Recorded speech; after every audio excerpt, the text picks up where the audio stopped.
They don't want what we know out there. How a person can go from really almost nothing to becoming a millionaire by owning rental properties. He would always buy these flip houses, and I just remember thinking, this guy is crazy. Why would he buy that house? In the past decade, there's been a huge surge in the peer-to-peer short-term rental market. Become an insider. So you have to know the rules before you get the game. Every second counts. So make every second count. Welcome to the Real Estate Jam. Whether you're just beginning or the best of the best, we're glad you're here. We will share successes, failures, and strategies for the action-taking real estate investor. And now to your hosts, JD, Annabelle, and Melissa. Hey guys, welcome to the Real Estate Jam podcast. I'm JD with my lovely co-host Melissa, and we have an awesome show planned out for you guys today. Our guest today is Alvin Cavalier, better known as Coach Cav. He owns a short-term rental business and a coaching company to help new investors start to get into the short-term rental space. And I'm sure we're going to talk a little bit about that as we go along. But Cav, hey man, thanks for being here today. Thanks for coming to introduce yourself and share your wisdom with our audience. Thank you all for inviting me on. Always a pleasure to link up with like-minded people and have good discussions about things that are relevant to people. Yeah, well, we love what you're doing because we're in a market where short-term rentals are really popular. We're in Panama City Beach. And so we, too, that we just assumed management of because we were so unhappy with the management company that was running it. So we will love to hear whatever you have to offer as advice for sure. Right. This is definitely one of those podcasts that is a little bit self-serving and selfish, but I really hope that our audience is going to be able to pull some nuggets away from this. And I think, like I said, we're super excited to have you on. Would you mind introducing yourself to our audience for anyone that doesn't know who you are, and kind of we'll start there and see where it takes us. Yes. So as mentioned, I'm Alvin, go by Cav, and also Coach Cav for most people within the short-term rental industry. I do own a company called Your Space, which does all the heavy lifting for the short-term rental portion of the business, and also a coaching program under the Coach Cav, as mentioned, that does a lot of specific coaching within the framework of the business. Originally from New Orleans, Louisiana. I'm active duty military and stationed currently in Columbus, Georgia. My company, we've amassed over 3 years, over 60 Airbnb and short-term rental short-term rental properties across the country, from Olympia, Washington, down to Panama City Beach and a little further south, down in St. Pete, one of my favorite places to visit. So what that's brought, a wealth of experience and knowledge over 3 years operating in many markets. And we found some very unique ways to stand out in markets. And in addition to that, very unique ways to position ourselves in every market to be one of a few versus one of everybody else. And that's one of the main portions of the coaching program that really gets to the heart of what investors want in terms of how do you offer unique value in any market and be successful. When you said the heavy lifting for the first part of your business, can you break down what that means? So the heavy lifting, so our operational framework is around 5 key pillars. The first being source, which is the acquisition of real estate. And that simply revolves around a unique ability to look at any market, assess market gaps, and then we target homeowners based on the market gaps that are found. And that transitions to the build phase. The build phase is simply the logistical aspects where we hire the right people and put them into our process to build out units end to end over a 5 to 7 day process. Then we transition to the managed phase, managed phase, which is then steady state operations. That just involves tying the right people to the right technology to help us automate systems and run them completely remotely from across the country. After that, we transition into the professional pricing aspect of it. It ties into the management portion of it, but our specific pricing tool that we use here at Your Space, it's really different in a sense that it does not price based on aggregated market data. It takes each investor's daily operational cost and it puts it into a formula against their targeted profit margins, their targeted occupancy rate to determine their base rate, which then gives us the ability to price for efficiency against those specific units. And then finally, the taxes, which are, in my opinion, the center of gravity of this entire operation. And for most investors, once they get to understand some of the unique aspects of taxes and how they are applied to short-term rentals, it really becomes a game changer when you start to look at profit margins over time, versus month-to-month margins. So Your Space operates holistically along that framework and does the heavy lifting on that end. And then the coaching program supplements that against the same framework. But as you look at each of those areas, if you look at each investor, new or experienced, they typically need help in one of those areas. And that's where that framework of understanding where investors' pain points are allows us to target those specifically within the coaching program and bring them directly into that bucket and then start them from that specific space. That's exactly it's deep. That's exactly the kind of information that I wish we would have had when we started the short-term rental game. But would you say that your system in your coaching program, is that designed more for your newer investor, your older investor, everywhere in between? Who's your avatar when it comes to that kind of stuff? What are you looking for?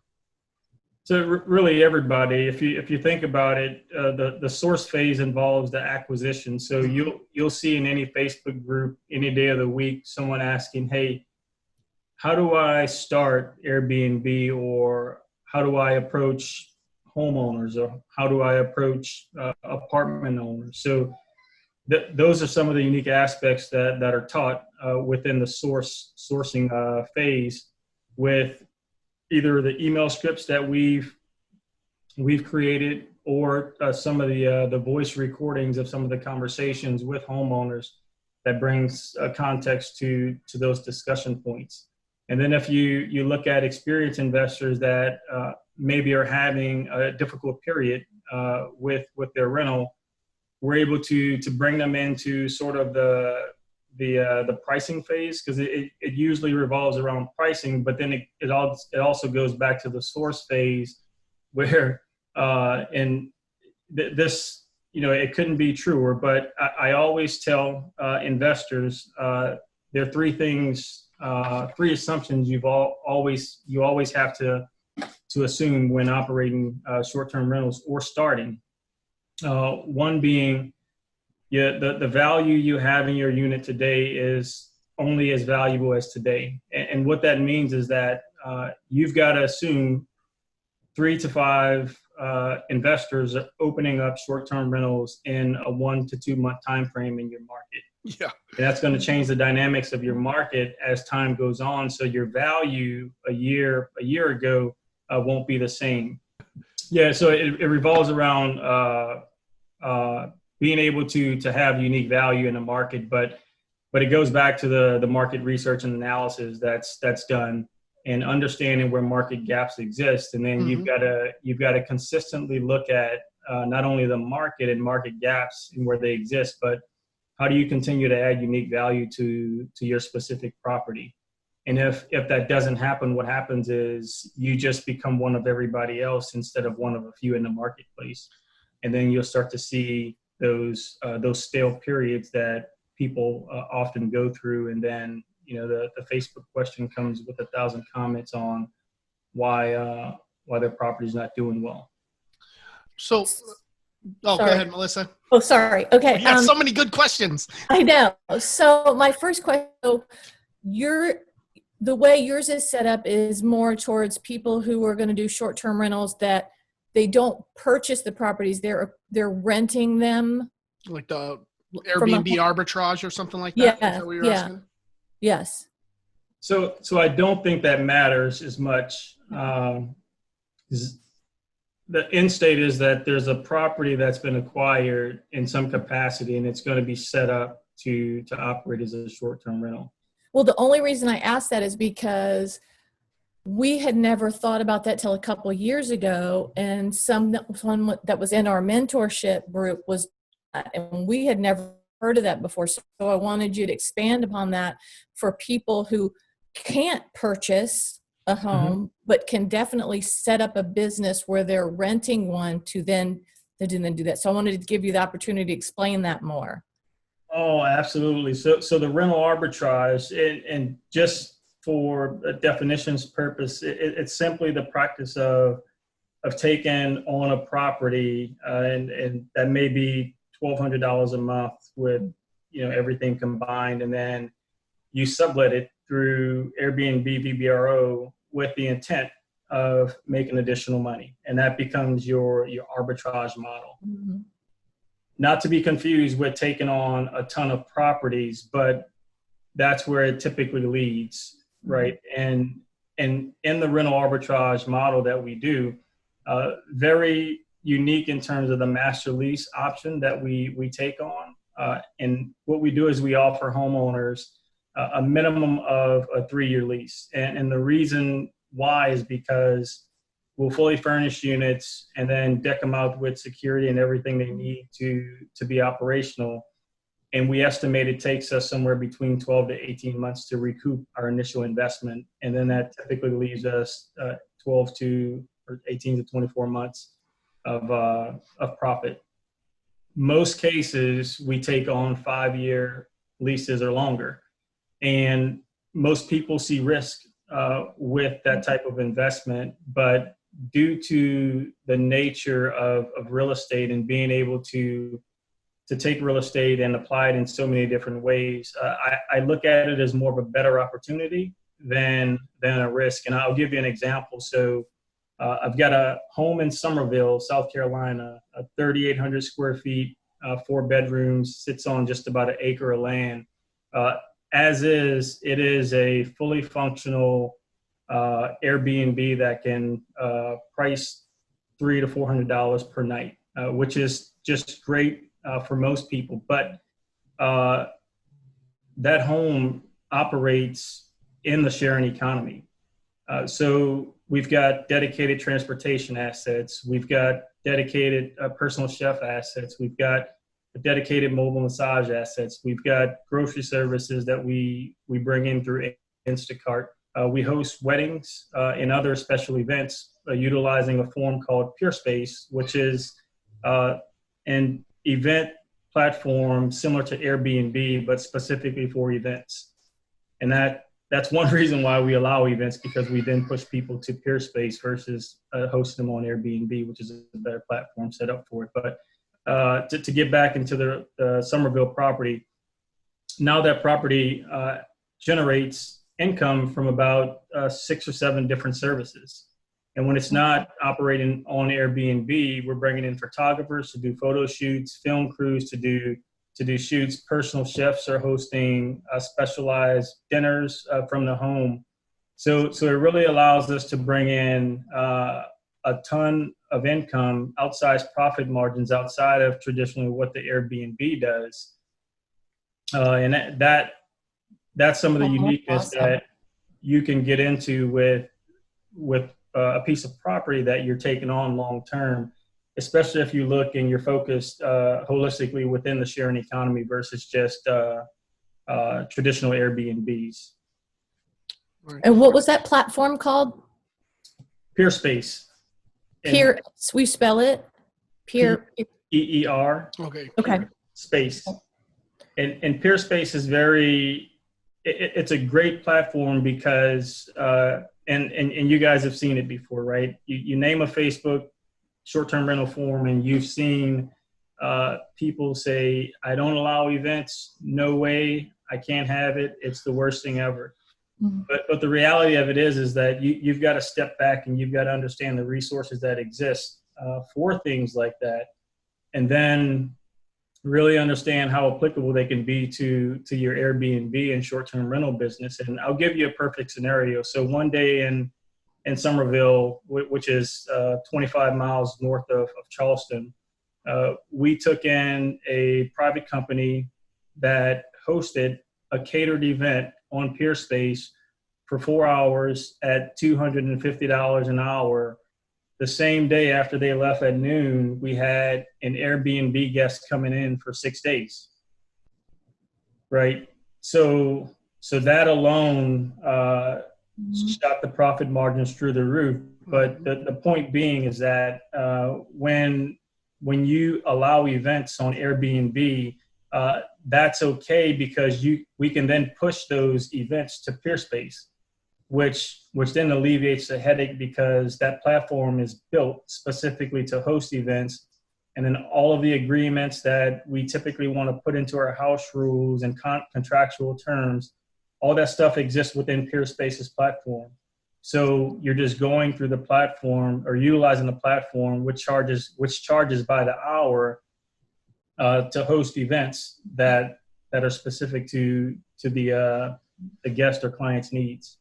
Wow, that's cool. Yeah. I have never heard of that. That's awesome. So I guess backing up a little bit, right before you went into that, you were talking about your unique value. And I'm wondering if you can give us an example. That was a pretty good example, right? You're bringing in all these other stuff, but what about for your regular, everyday Airbnb? Can you give us an example of what that unique value that you're providing is that makes you stand out from the 12 other? And when you said that, that's so funny because when we got our two in that complex, there was only 2 others. And now we keep track of them in our complex. And there's like, I don't know, 12. Yeah, there's a ton. And it's been less than a year probably that they've all started to pop up. So that unique value thing is key. And I'd love to hear what you have to say on that. Yeah, so, and I'll let you under the hood a little bit into some of the stuff that's taught in the course. But the very first thing, you got to put yourself in the guest's shoes, right? They select their dates, and then the very next thing they go to are the number of people that are traveling with them. So naturally understanding that, you've got to understand that people, we inherently look for value, right? That's why Amazon does well. So what happens is the head to bed ratio becomes the next important thing before they look at the price, because you can't change in most cases the number of people, especially if they're all kids, right? You're just not going to leave a kid at home to get a good deal, whether you want to or not. So the head to bed ratio becomes important. And then what we do is on the front end, we go into Airbnb as a traveler. And then we look at any given market. And then based on having a 1 bedroom or 2 bedroom or 3 bedroom, we look at each bedroom size and then how many people are sleeping in those bedroom sizes across the market. So for example, in Panama City Beach, the 1.5, I call it bedroom condo, has a twin bunk and a king bed, typically designed to sleep 3. Most condos that size in the market are sleeping just that. They're sleeping 3. So in order for us to have unique value from a head to bed ratio, we purchased some fold-in cots that we could just tuck away in the closet, right? So now the listing can sleep 6, and because it's a 1.5 bedroom, I say that, but it's shaped funny. It's not a typical 2-bedroom place, but we're able to offer 2-bedroom value in terms of bed space at a little bit above a 1-bedroom price. And that becomes significant because of the value people always look for when traveling. And 3 of 4 bookings per month in Panama City Beach have 5 to 6 guests, which means they get the right value at the right price, and they don't have to split their group into a bigger place or into 2 places. So that's the very first thing. The second thing that we look at are kid-friendly places. And I always joke and say that kids are a real thing, right? So parents travel, whether it's Olympia, Washington, City Center, or it's Panama City Beach. People travel with their kids. So those filterable items for kids, mainly being a high chair and a pack and play, become crucial, because anything you can go into Airbnb and select a filter for, then allows you to continue to be in the listing when folks are dwindling their selections down. So having a pack and play in a crib and cabinet locks and what's the little plastic things that go into a socket? The outlet covers. Having those are crucial, and we do them in every market, in every home. And then the third thing becomes pets. Pet-friendly amenities are also a filterable item, and providing pet-friendly amenities and allowing pets are also. So the fourth thing are events. And I mentioned it earlier as to why we take events, because we're able to push most of those at some point to peer space. But allowing events is also a discriminator, because you can put very specific guidance on the type of events you allow, additional prices, security deposits, to where if people book for an event, they've got a set of house rules that box them in that they have to agree to in order to host that event. And then we want to see how bad they want it. So there's usually a hefty security deposit tied to an event. But again, at the end of the day, we look at it conceptually and say that, hey, there's a family of 10 coming in. They've got 2 kids, they've got 2 pets, and they want to host a small birthday party for one of their family members that they're visiting in the backyard or somewhere. So ideally, that allows you to be marketable to each of those traveler demographics, and then you're marketable to everybody else. So I always say it's never where you start, and the whole notion that first page rankings matter. I tend to disagree with that, simply because every traveler goes in and they select very specific things, and then they hit at least 1 or 2 filter. So it's never where you start, but it's where you finish once all the filters are selected, and there's a very small group of homes that are left. And that's the group you need to be in order to hit that point earlier about offering unique value in the market and understanding where market gaps exist. And to that point, I'll take Houston, Texas, where we set up one of the last places. That city has thousands of listings on Airbnb.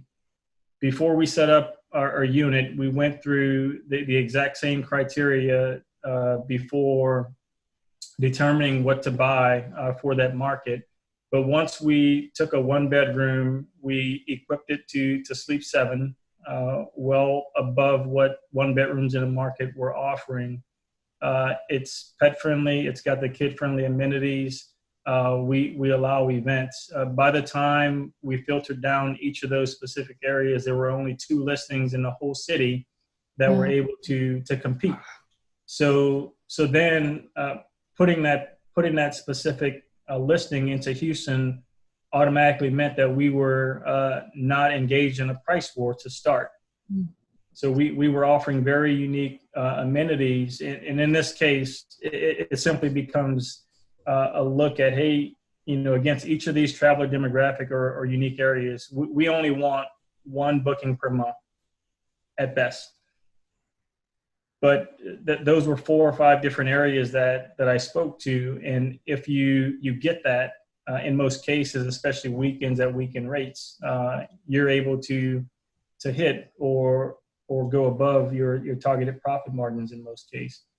But at the end of the day, understanding those unique areas in any market allows you to then assess the market and then build out your listing or add to your listing to make sure you're offering something unique in the market, and then you can remain competitive. Yeah, I really, really hope that our listeners are taking notes on that. So there's only, I got a couple of books back here that changed the way that I view the world. And I think this conversation that we just had right here, this little piece that you just explained to me, was like taking my blinders off and being able to see on a completely different level. I would have never thought to think about showing up in the second set of results, right? If I'm not on the first page, that in my mind, that was the only way to win that game, was to be there where they saw you.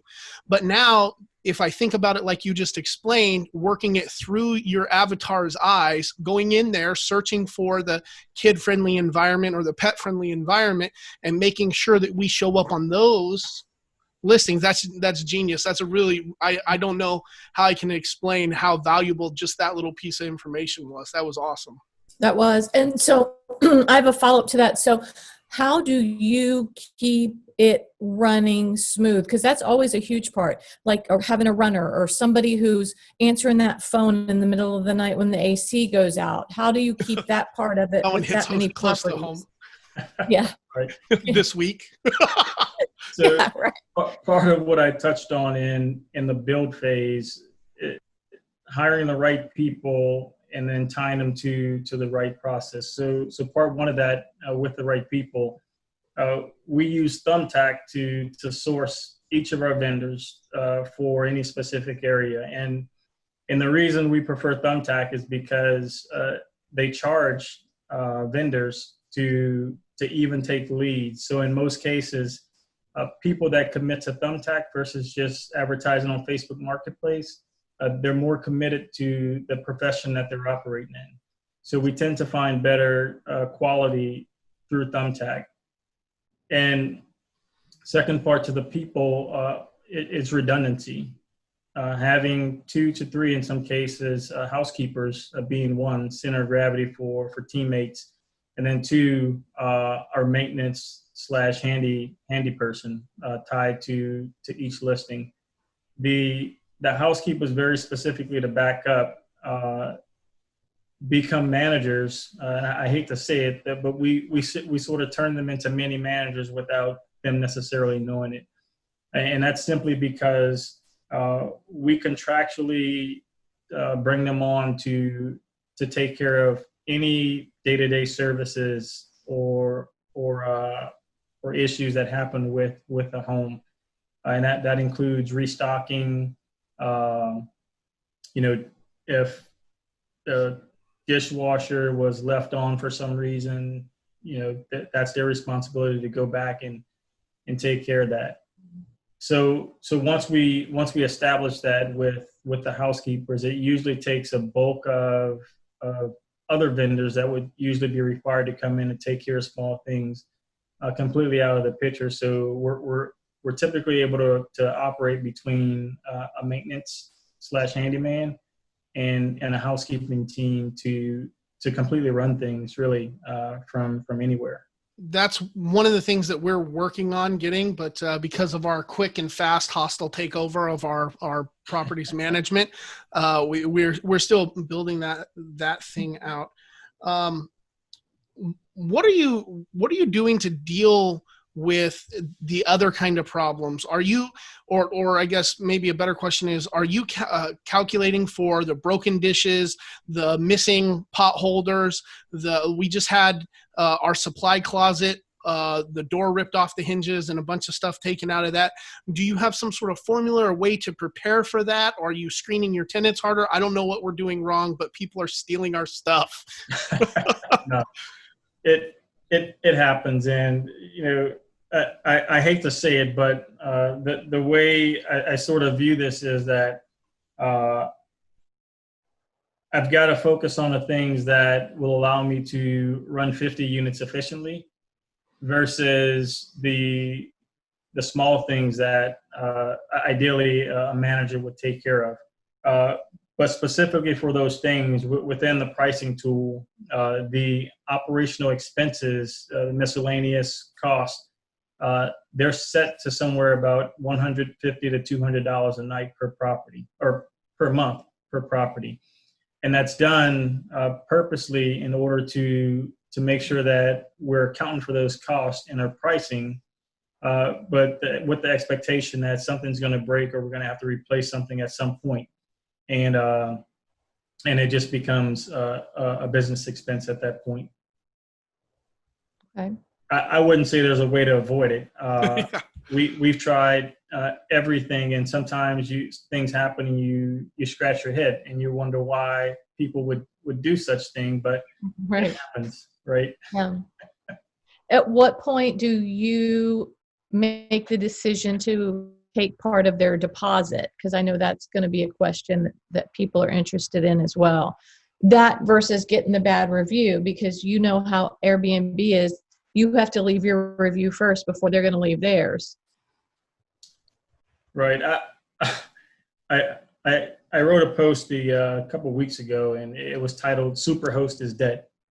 Right. And it was all related to the number of issues that we've had as hosts after COVID. More specifically, the quality of guests have went down, and then consequently, the quality of Airbnb service has went down.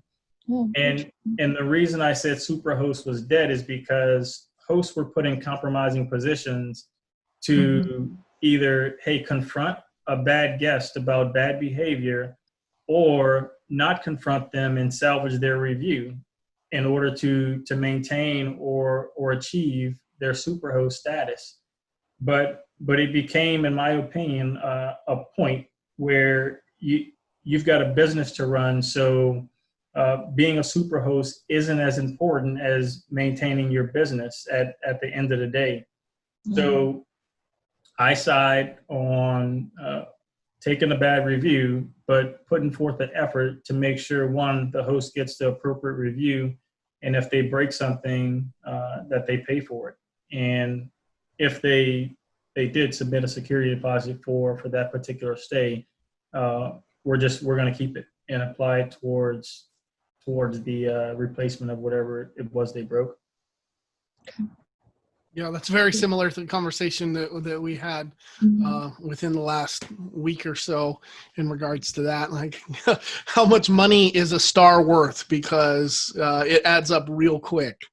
Well, the other side of that too becomes, depending upon how many properties you have, or my recommendation is always, hey, if you plan to grow your host with your listings. And all that means is that my company has a property management company. My company also has a cleaning company. So each of those also are hosts. And then they also co-host on each listing.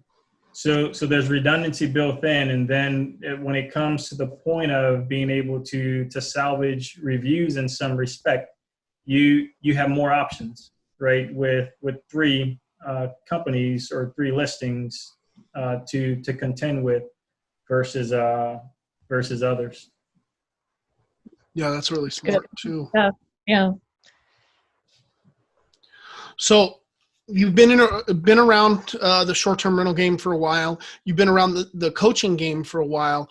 If you had to, I'm sure, we see trends with new investors coming in and into wholesaling and stuff. I'm sure you're seeing trends of either mistakes that people make or assumptions that they shouldn't be making. Can you give us some key points on how to not lose your ass right out the gate? I think it goes back to a point earlier about understanding the market you're getting into, and I fret sometimes when I see questions, and it simply says, "Hey, I'm ready to start. Like I want get my first Airbnb. Well, that's great, but when you don't understand, the unique value aspects of it, and in positioning yourself to be value in the market, then you're just adding supply to a market, therefore bringing everybody else just like you into a price war. And then it's an eventual race to the bottom, right? Who's going to get to $50 a night first? That's what it becomes. But that would be my first bit of advice. You've got to understand the market, the traveler demographics that exist in the market, and then how do you assess the market simply through Airbnb, and then build your listing to meet those unique gaps that exist in the market. So then you're offering a value in the market, and you're able to compete competitively when you first come on. Yeah, it's Good stuff. Yeah, it really is. Was there a second part that I missed to that question? No, but I always have more questions. If you were going to tell a brand new guy what they needed to not necessarily do in getting their first short-term rental, but what they should be thinking about before, right? Because it's easier to prevent those mistakes before. Where are you sending them for information, and what are you telling them? Is there any books that you recommend or anything like that? So this goes against conventional wisdom, right? After all of the experience I've gained, the first place I send new investors is to a CPA. And that becomes key because, right, you've got to think about what you're getting ready to do the same way Walmart thinks about what it's doing, right? And the reason businesses become successful in most cases are because they understand taxes, and they're able to position themselves in their businesses to, I don't want to say take advantage of the tax laws, but there are tax laws. They exist, and that's just what it is. But you've got to understand that as an investor, and then it gets back to basic finances. Hey, what are your short-term goals, right? With your first unit, what's the thing you're looking for in 12 to 36 months, and then how does that then feed your long-term goals? But sitting in the middle of all of that becomes your taxes. And then once you understand uniquely how taxes impact short-term rentals, simply being, the fact that just about 100% of your expenses go into the loss column. And as I tell investors, year of starting a Airbnb, you're going to have a significant amount of expenses. And we estimate for each unit that we're going to spend somewhere between $35,000 to $50,000 that year in losses from a tax standpoint. So if we're having that discussion in the beginning with new investors, it brings them into a different way of thinking about their first investment and what it means, not only from an income standpoint, but from a tax standpoint. And then where are they positioned to sit at the end of the year based on the time of the year that they're investing, and then also how much they're investing, and then how much of what they're investing are depreciable items that can be spread out over the next couple of years. So yes, that would be the first step. I'd have somebody talk to a CPA that understands real estate, and preferably one that invests in short-term rentals. And just as a shout out, my CPA, awesome team, Shared Economy CPA Services out of California. They have very unique look into not only Airbnb, but all aspects of the sharing economy. So if you're operating and bringing in additional services, as I mentioned, Peer Space and some of the other services, they look at that holistically, and they're able to tie all of those unique aspects in and give you a tax picture based on how you're operating. Okay, that's Shared Economy CPA out of California. Yes. Got it. We'll make sure we put that in the notes. That's awesome. That's great information. If you're not the expert, find the expert and let them guide you, right? There it is. Yeah. So I know that we're getting close to wrapping this thing up. You know, we want to be respectful of your time, but where can I, well, first off, is there anything else you have to add? Do you want to share anything? And then I'm going to roll into where our guys can find out more about your coaching program. And if they want more information, you dropped a ton of nuggets of value on our show. So I'm sure that you got your own gold mine somewhere out there in the internet, huh? Yeah. Well, most of the information's on the website, yourspacestr.com, and a lot of some of the other unique services are actually positioned on Fiverr. My username is Cavspace, CAVSPACE, where I have a professional pricing gig, also a coaching gig, and also a market research and analysis gig that takes and produces a 8-page report on any listing and dives into some of those unique aspects of where market gaps are and why listings aren't necessarily performing well. That's awesome. We'll be hitting up that Fiverr channel as soon as we use Fiverr for everything. Yeah. My favorite go-to source. That's right. Fiverr. Well, so would you say that that's the best place for people to contact you, or you got someplace else you want to send them for that kind of stuff? Email? Yeah, so a good email address would be y.s@yourspacestr.com, but more specifically, I think a growing Facebook group. It's called Creating Airbnb and Shared Economy Investors is the name if you do a search.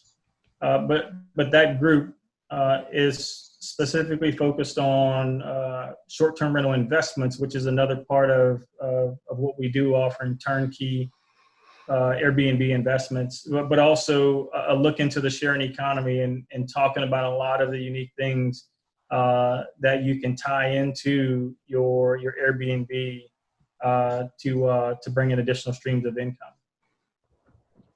Fabulous. Thank you so much. Great stuff. Yeah, that really is. It like I said, it literally changed the way that I was thinking about it. It changed completely paradigm shift in the way that I was viewing customers in the short-term rental space. It really, that was amazing, man. I really appreciate you coming on. I'm sure our guys are gonna be reaching out to you, and that was really amazing.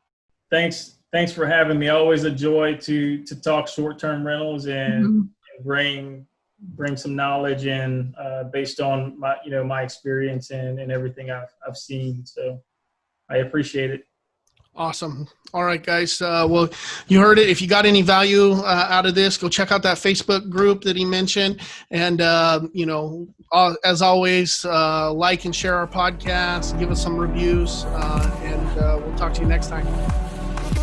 Thank you for listening to the Real Estate Jam. Thank you. Thank you. Thank you, thank you, thank you for all you do. We hope you enjoyed today's episode. For more information and updates, check out our website, shorefrontrestorations.com, or find us on Instagram, Facebook, and LinkedIn at Shorefront Restorations. If you have any questions, feel free to drop us an email at info@shorefrontrestorations.com. See you next episode.